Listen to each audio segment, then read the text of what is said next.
ఈరోజు ప్రతి ఒక్కరికి ఉన్నది. ఆధార్ కార్డు బేస్ చేసుకొని అంటే దాంట్లో క్యాస్ట్ డేటా కనుక మనం యాడ్ చేసి సంవత్సరం 2 సంవత్సరాలు సమయం అందరికి ఇచ్చి, ఎందుకంటే కంట్రీ వైడ్గా చేసి దాంట్లో కులాలు ఏమున్నాయి, ఉప కులాలు ఏమున్నాయి గవర్నమెంట్కి ఇంకా క్లారిటీ లేదు. 30 సంవత్సరాల నుంచి కాన్స్టిట్యూషన్గా ఇంప్లిమెంట్ చేస్తున్న రిజర్వేషన్ సిస్టమ్ మీద క్లారిటీ లేదు. మన అంటే ఏదో రిజర్వేషన్లు పెట్టి నడుస్తున్నాయి కానీ ఎన్ని ఉపకులాలు ఉన్నాయి, దాంట్లో ఏ కేటగరైజేషన్ ఉంది, ఈ స్టేట్లో ఉన్న ఉపకులాలు ఇంకో స్టేట్కి పోతే అది వేరే కేటగిరీలో ఉన్నాయి, చాలా ఇప్పటికీ క్లారిటీ లేదు అంటే అతిశయోక్తి కాదు. గవర్నమెంటే దాని మీద క్లారిటీ తెచ్చుకొని మరి ఆధార్ బేస్ చేసుకొని చేస్తే కనుక నేషనల్ వైడ్ సెన్సెస్ మనకు ఒక అథెంటిక్ ఫిగర్ వస్తుంది. లేకుంటే ఏదో మొక్కుబడిగా చేసినట్టు చేయడము, దాన్ని తీసి పక్కకు పెట్టడం అంటే మనకి ఏ రకంగా కూడా ఉపయోగం కాదు. అదొకటి. రెండవది, మనకు రాష్ట్ర ప్రభుత్వంలో అందించాల్సిన పదవుల గురించి మరి అన్నొక్కడు ధైర్యంగా చెప్పాడు. అందరూ మైక్ పట్టుకున్న తర్వాత మనం కొట్లాడాలి కాబట్టి అడగాలి కాబట్టి అడగాలని అడిగాం, చేశాం.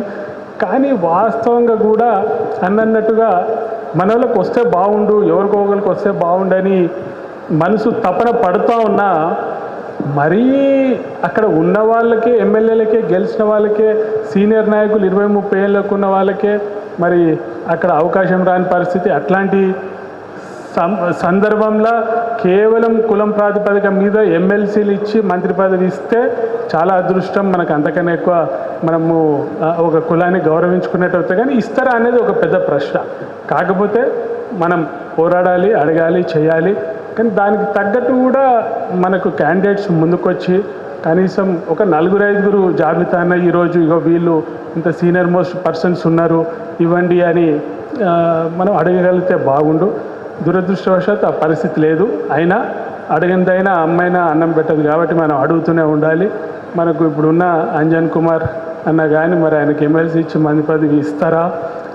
మనకైతే అందరికన్నా ఎక్కువ ముఖ్యం, బాగా మనసు కొట్టుకుంటుంది మాత్రం లక్ష్మణన్న మీద. ఎందుకంటే నిస్వార్థంగా ఆయన నిజంగా పార్టీకి పూర్తిగా లైఫ్ అంకితం చేశారు. మరి అట్లాంటి వాళ్ళకి అన్యాయం జరిగితే మాత్రం మనం ఏ ఎక్స్టెంట్ వరకైనా పోయి అక్కడ మాత్రం ఫైట్ చేయాలి, అక్కడ మాత్రం గవర్నమెంట్ని నిలదీయాలి, అవసరమైతే ఖండించాలి. ఏ ఎక్స్టెంట్ వరకు ఏం చేయడానికైనా సిద్ధం. ఎందుకంటే ఒక జెన్యూన్ కేసు, మనం పోరాడడానికి ఒక జెన్యూన్ కేసు మన ఆర్ లక్ష్మణ్. అట్లాంటి వాళ్ళకి ఖచ్చితంగా పదవి ఇచ్చి తీరాల్సిందే. మనం లేకుంటే ఊరుకునేది లేదు ఆ విషయం మీద.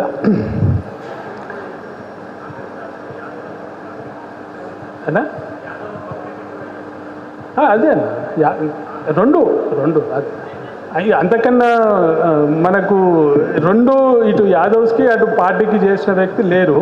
సో ఖచ్చితంగా మన అన్న గురించి అయితే పోరాడాల్సిందే, తప్పకుండా పోరాడదాం. మూడో అంశానికి వచ్చేసరికి మన ఎజెండాలో ఉన్న దానికి అయితే పొద్దుటి నుంచి అందరూ ఉపన్యాసాలు ఇచ్చారు, అందరూ ఎవరెవరు ఏమేమి చేయాలో చెప్పారు. మరి అజెండాలో ఒక 2-3 పాయింట్స్ ఏమున్నాయంటే నేను రాజేందర్ అయినా పొద్దున స్టార్టింగ్లో వచ్చేటప్పుడు డిస్కస్ చేసుకున్నాం. ఎవరికైనా కొన్ని బాధ్యతలు అప్పచెప్దామన్నా కొన్ని కమిటీస్ వేసేసి ఉన్నాయి. దాంట్లో ఒకటేమో సామూహిక వాళ్ళు మ్యారేజెస్ గురించి ఎవరికైనా అప్పచెప్దాం అనుకుని, ఇంకోటి స్కిల్ డెవలప్మెంట్ గురించి ఒకటి పెట్టాం. దాంట్లో అది ఎవరికైనా అప్పచెప్దాం అనుకున్నాం. కోకాపేట భవన వినియోగం గురించి ఎవరికైనా బాధ్యతలు అప్పచెప్దామని చెప్పేసి అనుకున్నాము. అయితే పాపం అన్నకు ఈ సమయపాలన ఇది మేనేజ్ చేయడంలో టైం వెళ్ళిపోయింది.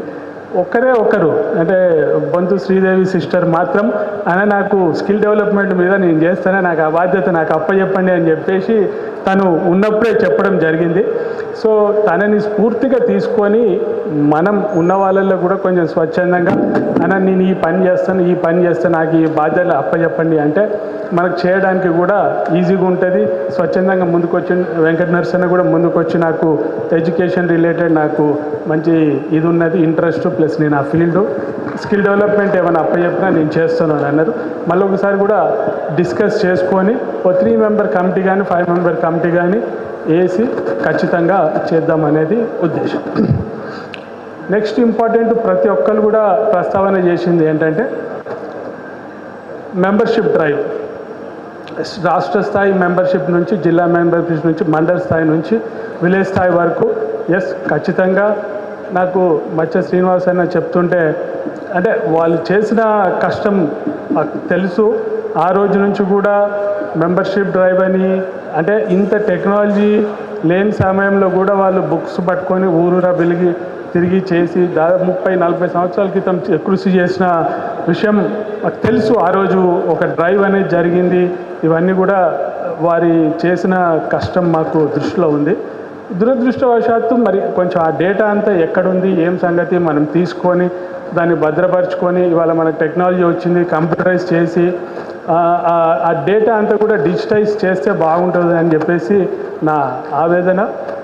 ఖచ్చితంగా మన ఇప్పుడు అన్నగారు కూడా సెంటర్ ఆఫీస్ పెడితే బాగుంటుంది అని అన్నారు. అంటే నా ఉద్దేశం కోకాపేట బిల్డింగ్ కనుక ఓపెన్ అయితే అదొక ఆఫీస్ లాగా పెట్టుకోవచ్చనా, బాగుంటుంది. అదనంగా కూడా ఎక్కడైనా సిటీలో కావాలన్నా డెఫినెట్గా పెడదాము. డెఫినెట్గా మీ సూచనలు లాస్ట్ టైం కూడా చెప్పారు, ఈ టైం కూడా పాటిద్దాము.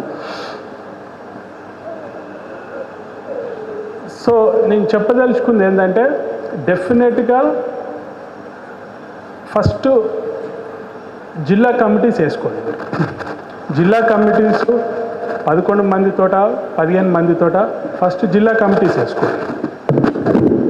జిల్లా కమిటీస్ వేసుకొని మీరు వీలవుతే ఒక వారం రోజుల లోపల కానీ నేను మళ్ళీ అందరికీ కూడా మెసేజ్ రాష్ట్ర స్థాయి నుంచి మెసేజ్ పంపిస్తాను. ఇమీడియట్గా జిల్లా కమిటీల లిస్టు మాకు ఇవ్వండి. స్టేట్ బాడీకి జిల్లా కమిటీ లిస్ట్ ఇవ్వండి. నెక్స్ట్ ఒక 2 నెలలు 3 నెలలు 4 నెలలు సమయం తీసుకొని మండల స్థాయి కమిటీ కూడా మీరు జిల్లా లెవెల్లోనే ఒక్కొక్క మండలానికి కనీసం 5గురినో 9గురినో ఐడెంటిఫై చేసి మండల స్థాయి కమిటీని కూడా వేయాలి. నెక్స్ట్ మీరు జిల్లా విలేజ్ లెవెల్ వేయగలిగితే ఇంకా ఎక్సలెంట్.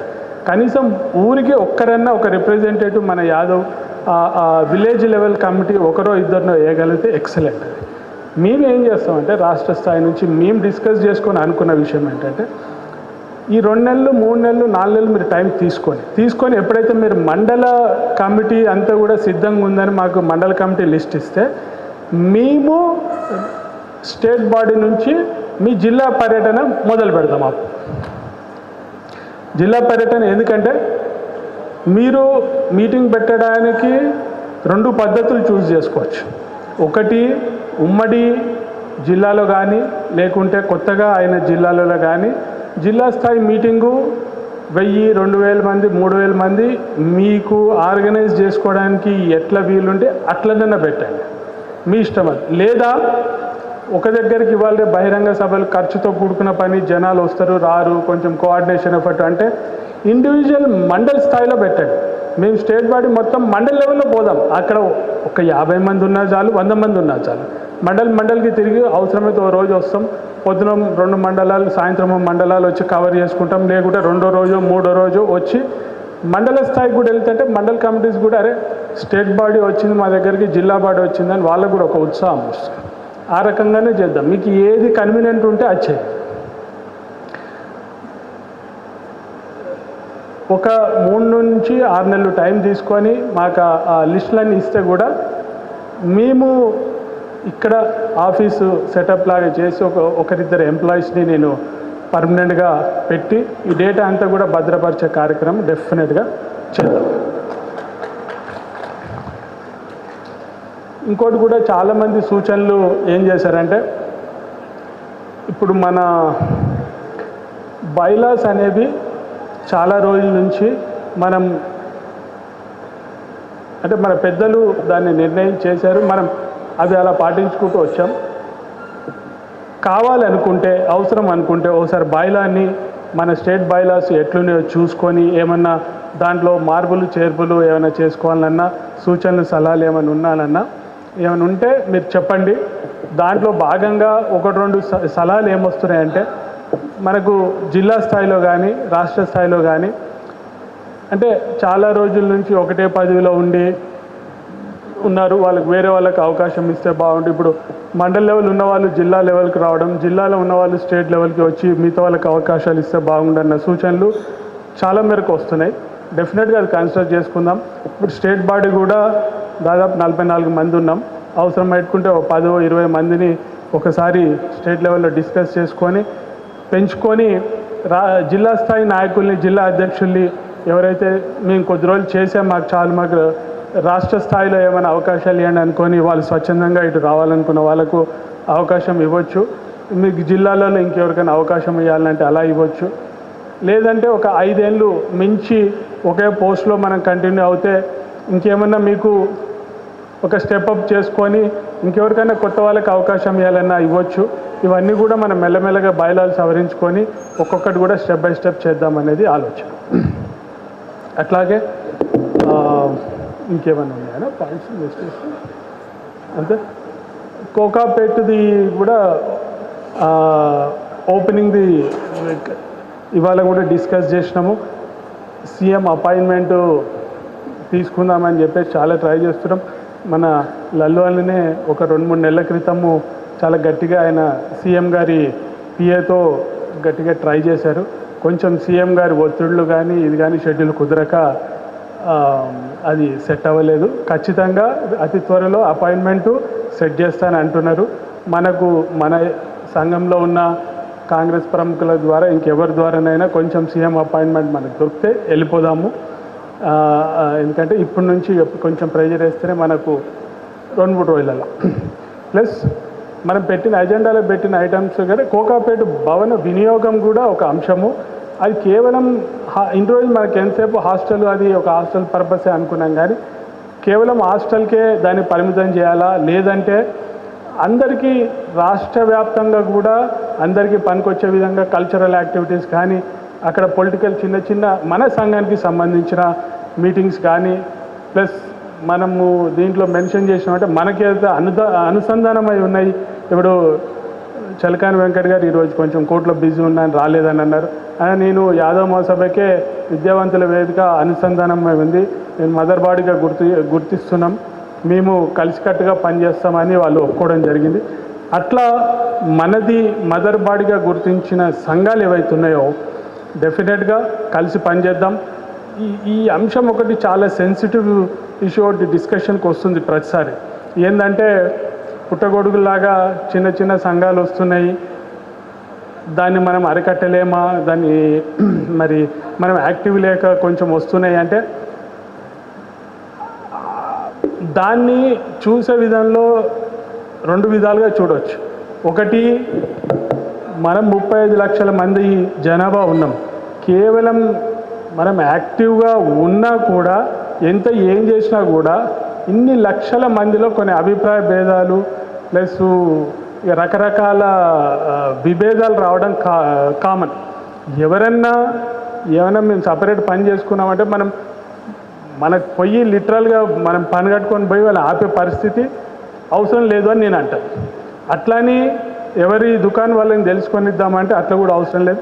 వీలైనంతగా మనం అందరినీ కలుపుకొని పోవడానికి ట్రై చేస్తున్నాం. చలకాని వెంకటని ఉన్నాడు, కలుపుకొని మరే నేను వస్తాను మీతోటే కలిసి ఉన్నాను అని అన్నాడు. ప్లస్ ఆయన యాక్టివిటీస్ ఆయన చేస్తుండు, జిల్లాలు తిరుగుతున్నాడు, నో ప్రాబ్లం. ఏదో ట్రైనింగ్ సెషన్స్ పెడుతున్నాడు, నో ప్రాబ్లం. మీకు తోచినవి మీరు చేయండి అని. ఇప్పుడు మేకల రాములు అంశం కూడా పదే డిస్కషన్కు వస్తున్నాయి. ఇప్పుడు నేను అధ్యక్షుడైన 2వ రోజు వచ్చి నన్ను అభినందించి 1 గంట సేపు కూర్చొని ఆయన నాకు సంతోషం అని చెప్పిపోయాడు. నేను చెప్పేది ఏంటంటే ఆయన మనకు పూర్తిగా వ్యతిరేకం కాదు, మనం ఆయనకు వ్యతిరేకం కాదు. ఆయన తోచిన విధంగా కొన్ని కార్యక్రమాలు ఆయన చేసుకొని పోతున్నాడు. అంటే ఎక్కడ కూడా వాస్తవంగా క్లాష్ కాకపోతే ఆయన స్టేట్ బాడీ అని ఆయన సొంత బాడీ ఏదో వేసుకొని పోతున్నాడు. ఆయన చేసే పనులు ఏదో చేస్తున్నాడు. ఎక్కడన్నా చిన్న ఏమన్నా పోలీస్ స్టేషన్లు అవి కార్యక్రమాలు అయితే పోరాటం చేయడము చేస్తున్నాడు. మనకు తోచింది మనం కూడా చేద్దాం, ఆయనకు తోచింది వాళ్ళు కూడా చేయాలి. అట్లాగే చిన్న సంఘాలు మన యాదవ్ సంఘాలే వచ్చాయి. వీలైనంత మటుకు మనం కలుపుకుందాం, వాళ్ళని మనతోటి అలైన్ అయ్యి ఉండమని చెప్దాం. లేదు ఇక నా ధోరణే వేరు అన్న వాళ్ళని మనం ఏం చేయలేము. స్టేట్లో మీతోటి కలవడం మంచిగా ఉంటుంది చాలా, కానీ మండలాల్లో, గ్రామాల్లో, జిల్లాల పెద్దలకు కమిటీలు వేరైన తర్వాత ఇక్కడ ఘర్షణ వాతావరణం అయిపోతుంది కనుక ఇప్పుడు నేనేమంటున్నాను, నేను అదే అంటున్నా, మీరు అన్నది కరెక్ట్. ఘర్షణ పడే అవసరం ఎందుకు వస్తుంది అని నేను అంటున్నా. నేనేమంటున్నా అంటే నేను ఒక్క నిమిషం నా అభిప్రాయం నేను వ్యక్తపరుస్తున్నాను. నేనేమంటున్నా ఇప్పుడు లేనా చెప్పండి. ఓకే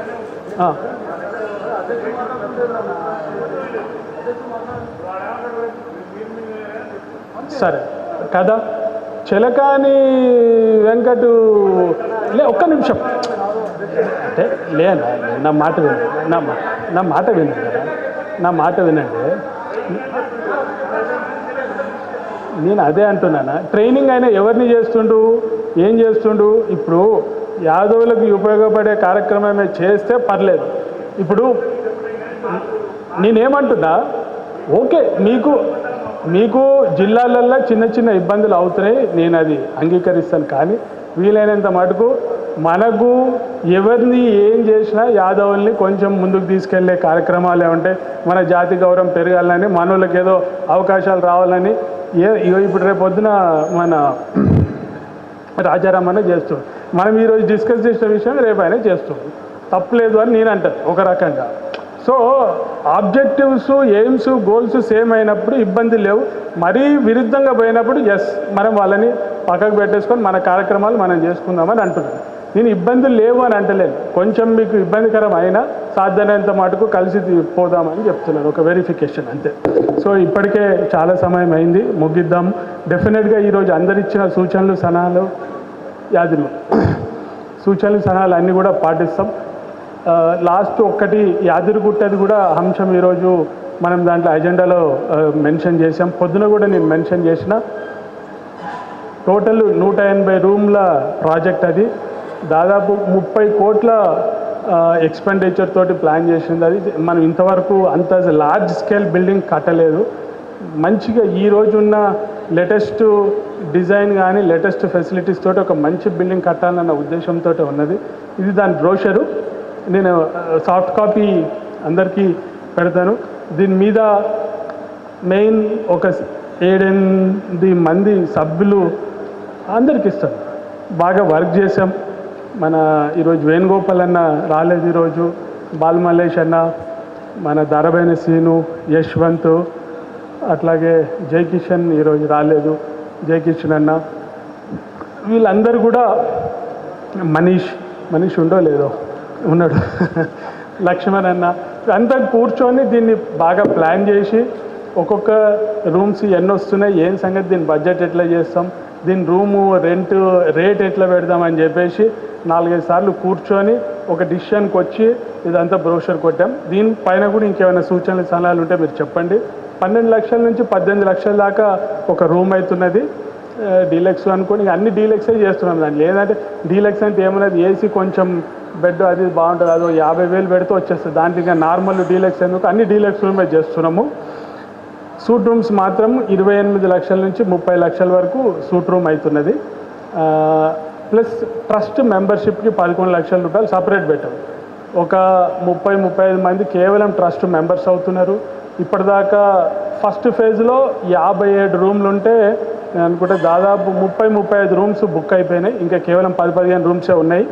అది కూడా తొందరలోనే బుక్ చేస్తాం. సెకండ్ ఫేజ్ మాత్రం ఇంకా 180ల నుంచి 57 పోతే ఇంకా 120 రూమ్స్ అట్లా ఉంటాయి సెకండ్ ఫేజ్లో. అది కూడా 3rd, 4th, 5th second phase, ground first phase. So city నుంచి కూడా దాదాపు అందరు ముందుకు వస్తున్నారు, మనం అడగంగానే ముందుకు వస్తున్నారు. నక్క రఘునందన్ యాదవ్ మీరు అందరికీ తెలుసు, ఆయన కీర్తిశేషులు. వాళ్ళ ఫ్యామిలీ మెంబర్స్ ఆయన జ్ఞాపకార్థం నిత్యాన్నదాన సత్రం గురించి 50 లక్షలు ఫండ్ కూడా డిక్లేర్ చేసిండ్రు. ఆల్రెడీ 30 లక్షలు కూడా ఇచ్చేసిండ్రు. సో మనం ఇది అందరు కూడా ఇంట్రెస్ట్గా ముందుకు వస్తున్నారు, ఇట్లా అడగంగానే చేస్తున్నారు డెఫినెట్గా. అయితే ఒక్క సూచన మేమేమనుకున్నామంటే, ప్రతి ఒక్క జిల్లా నుంచి మరి ఒక్కొక్క రూమ్ ఏమన్నా మళ్ళీ జిల్లా అధ్యక్షులు చిన్న బాధ్యత తీసుకొని, మీరు ఎవరైనా దాత ఉన్నా సరే రూమ్ బుక్ చేయండి. లేదు అంటే దీంట్లో ఇంకో చిన్న స్కీమ్ ఏం పెట్టామంటే, 1,00,000 రూపాయలు, 2 లక్షలు, 3 లక్షలు, 4 లక్షలు, 5 లక్షలు విరాళం ఇచ్చే దాతలకు కూడా రూమ్ ఉండదు, కానీ వాళ్ళకు టోకెన్స్ ఇస్తాం. 1,00,000కు 3 టోకెన్స్. అంటే ఎవరైనా 1,00,000 రూపాయలు నాకు దగ్గర రూమ్ బుక్ చేస్తానికి లేవు, కేవలం 1,00,000 రూపాయలు అంటే 1,00,000 రూపాయలు విరాళంగా తీసుకొని, డొనేషన్గా తీసుకొని సంవత్సరానికి 3 టోకెన్స్, అంటే 3 రోజులు వాళ్ళు వాడుకునేటట్టుగా. మీరు అట్లా లక్ష ఒక 10-12 మంది దగ్గర నుంచి జిల్లా మొత్తంలో చేస్తే ఒక రూమ్ వచ్చేస్తుంది. జీవితాంతం లైఫ్ టైం మెంబర్షిప్ ఇది. సో అట్లా జిల్లా అధ్యక్షులకు కూడా కొంచెం బాధ్యత తీసుకుంటే మనకు తరతరాలు అదే అన్న తరతరాలు రైట్ డెఫినెట్గా. సో అది నేను బ్రోషర్ ఇది సాఫ్ట్ కాపీ షేర్ చేస్తాను. సో అది మనకు బిల్డింగ్ చాలా మంచిగా వస్తుంది. దాన్ని కూడా ఒక మీటింగ్ పెట్టుకుందాం నెక్స్ట్ 1-2 monthsలో అక్కడనే సైట్లో మీటింగ్ పెట్టుకుంటాం.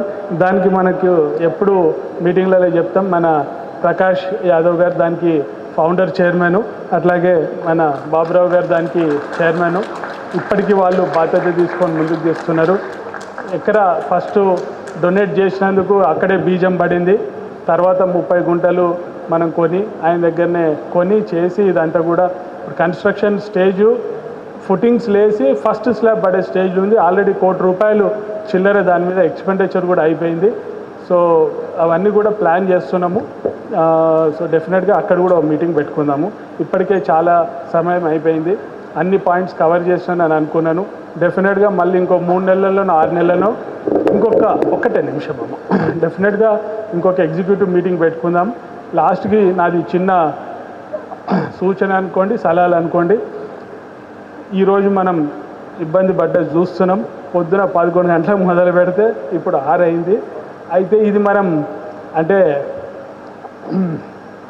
ఒక ఎగ్జిక్యూటివ్ మీటింగ్ అనాలా, ఇది బహిరంగ సభలా అనాలనా మనం అనలేని పరిస్థితి.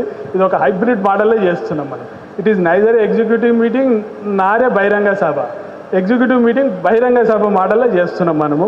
ప్రతి ఒక్కరికి ఈ 75 మంది లిస్ట్ ఉన్నది మనకి. 44 మంది స్టేట్ బాడీ, 31 మంది జిల్లా అధ్యక్షులు, 75 మంది కనీసం 5 నిమిషాలు ఒక్కొక్కరికి ఇచ్చిన. Just calculate the time. It is practically impossible to close it in 1 or 2 hours. ఇది పొద్దున పెడితే సాయంత్రం వరకు. సాయంత్రం మీరన్నా ఓపికగా ఉన్నారు, మా ఇజ్జత్ బచాయించింది. మీరు కూడా ఉండకపోతే కావాలని స్టేజ్ మీద ఉంటుంటివి. సో దీన్ని డెఫినెట్గా నెక్స్ట్ టైం నుంచి కొంచెం మోడల్ మార్చి యాక్చువల్గా ఈసారే మారుద్దాం అనుకున్నాను. కానీ వచ్చిన ఫస్ట్ టైమే అధ్యక్షునై నాకు మరి పద్ధతులు గిట్ట తెలియక పిల్లాడు కొత్తగా వచ్చింది ఏదో చేస్తుండని అనుకోని మీరు ఏమైనా అనుకోగలరని నేనేం మార్చలేదు. ఎప్పుడు ఎట్లా చేస్తున్నావో అట్లనే చేసినాం. నెక్స్ట్ టైం నుంచి ఏం చేద్దామంటే 2 hours 3 hours మీటింగ్. జనరల్గా మన నేషనల్ ఎగ్జిక్యూటివ్ మీటింగ్స్ అయినా మీరు ఏమైనా వచ్చిన వాళ్ళు ఎగ్జిక్యూటివ్ మీటింగ్ చేసే పద్ధతి కొద్దిగా డిఫరెంట్ ఉంటుంది. ఆయన సత్యప్రకాష్ గారు ఏం చేస్తారంటే ఇప్పుడు మనం 9-10 అజెండా ఐటమ్స్ పెట్టాం కదా, ఒక్కొక్క అజెండా ఐటమ్ మీద 5-10 నిమిషాలు డిస్కస్ చేస్తారు. ఆయన మైక్ తీసుకొని మాట్లాడితే ఎవరన్నా మాట్లాడేది ఉంటే వాళ్ళ సూచనలు సలహాలు ఎవరైనా మైక్ తీసుకొని మాట్లాడతారు. వాళ్ళు ఇన్పుట్స్ ఏమైనా ఇస్తే డెఫినెట్గా రెజల్యూషన్ పాస్ చేసుకుంటారు. పాయింట్ వైజ్ నెక్స్ట్ ఐటమ్కి వెళ్ళిపోతారు. అట్లా ఒక్కొక్క అంశం మీద మనం 10-15 నిమిషాలు చేసుకున్న 2 గంటలలో మనకు ఒక 9-10 పాయింట్లు ఉంటే కవర్ అవుతుంది. ఇక మన అందరికీ మైక్ ఇచ్చి మాట్లాడడం చేయడము సాధ్యతరం కాదు. కొంచెం ఇంపార్టెంట్ స్టేట్ లీడర్స్ వాళ్ళు ఒక 5-10 మందిని ముఖ్యులతో మాట్లాడిచ్చేసి చీఫ్ గెస్ట్ తోటి మాట్లాడిస్తే 2-3 గంటలలో చేసుకునే అవకాశం ఉంది. నెక్స్ట్ టైం కావాలంటే అట్లా ట్రై చేద్దాం, లేదు ఇట్లనే బాగుందంటే ఇట్లా కంటిన్యూ చేద్దాం, ఏం లేదు. మరొకసారి నాకు గురుతర బాధ్యత అని అందరూ పదే అన్నారు. ఒక చిన్న శేఖర్ అన్న నా పక్కకు కూర్చొని ఏమన్నా నీకు 53 ఏళ్ళు అందరు నేను ఇంకా యువకుడు ఏదో చిన్నపిల్లను అని అంటున్నారు అంటే నేను చెప్పిన నేను 53 ఏళ్ళు వచ్చిన ఆర్గనైజేషన్లో సగం కన్నా ఎక్కువ మంది నాకన్నా పెద్దవాళ్ళే ఉన్నారన్న. అయినా నా మీద ఒక నమ్మకంతో మరి మా నాన్నగారి ఆశీస్సులతోట నా మీద నమ్మకంతో ఇంత నాకన్నా సగం మంది, మా బావ కూడా అలిగి ఉన్నాడు ఆయనకు అధ్యక్ష పదవి ఇవ్వలేదని. ఆయన అలక డెఫినెట్లీ జెన్యూన్, ఎందుకంటే నాకన్నా ఎక్కువ సర్వీసెస్ ఉన్నాయి. ఆయనతో పాటు సంఘంలో ఇప్పుడు స్టేజ్ మీద కూర్చున్న వాళ్ళు కానీ కింద ఉన్న వాళ్ళది కానీ చాలామందిది మోర్ దెన్ 20, 25, 30 years సర్వీస్ ఉంది. నాదంత సర్వీస్ లేదు. అయినా నన్ను అధ్యక్షుడిగా ఎన్నుకొని బాధ్యత పెట్టినందుకు నేను అదొక గ్రేట్ రెస్పాన్సిబిలిటీగా తీసుకుంటున్నాను. డెఫినెట్గా thank everyone for that. Not only that, నేను నా బాధ్యత కంపల్సరీ డిశ్చార్జ్ చేస్తాను. నేను ఇన్ని రోజులు తీసుకుపోవడానికి కూడా కారణం ఏంటంటే సమయం నేను ఇవ్వలేనేమో, నా బాధ్యత ఎక్కడ బాధ్యత తీసుకున్నాక చేయకుంటే బాగుండదని నేనే దాన్ని కొద్ది రోజులు అట్లా చేశాను. కానీ లాస్ట్కి సమయం వచ్చింది, ఇచ్చారు. డెఫినెట్గా నా డ్యూటీ నేను చేస్తాను. ఉన్నన్ని రోజులు మనం ఈ ఎజెండా పాయింట్స్ పెట్టుకునేవన్నీ ప్లస్ ఇంకా అడిషనల్ మన గోల్స్ ఆబ్జెక్టివ్స్ ఏమైనా పెట్టుకున్నా డెఫినెట్గా మన ఆర్గనైజేషన్ని బలపరుస్తాం. మనమంతా ఒక సమిష్టి కృషితో వర్క్ చేస్తాం. మళ్ళొక్కసారి నా మీద ఈ బాధ్యత పెట్టినందుకు మా మామయ్య బాబురావు గారికి, ఆర్ లక్ష్మణ్ అన్నకి, సీనియర్ రాజేందర్ అన్నకి, అట్లాగే స్టేజ్ మీద ఉన్న పెద్దలందరికీ కూడా మరొకసారి ధన్యవాదాలు చెప్తూ ముగిస్తున్నాను.